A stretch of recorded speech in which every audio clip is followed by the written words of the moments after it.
We're just days away from digging into a Thanksgiving meal. If you've ever prepared a turkey, you know it's tough. But in this week's segment of Courtney's Corner, I learned getting these turkeys ready for market is even more challenging.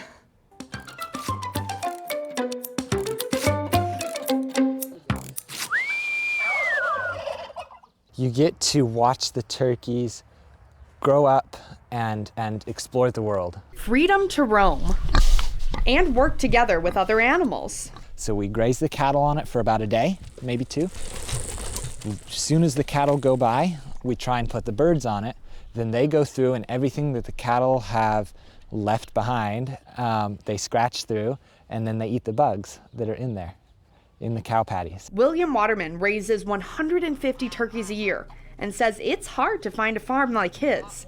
Instead, you usually see hundreds or even thousands of turkeys inside a building or just a few on a family farm, because keeping these turkeys alive is tough. The incubator will actually turn them to make sure they don't get stuck to the sides of the inside of the shell. William says about 25% of his eggs never hatch. If the temperature goes 1 degree too high, they don't hatch as well. If it goes 1 degree too low, they don't hatch as well. And another 25% don't make it to market. The reason?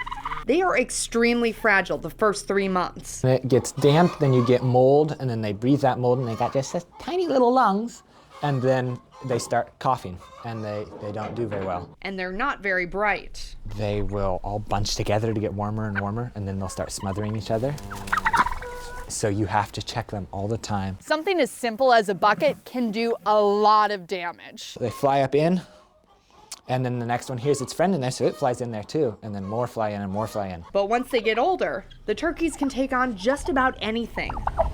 And while they eventually end up on someone's table, William says his birds are some of the happiest turkeys around. If you could see them in person, walking across on a summer day, you would probably be inclined to agree with that. William says he even has to test the food he feeds the turkeys regularly, because if it has too much protein, the turkey's muscle grows too fast for their bone structure and it can cause deformities.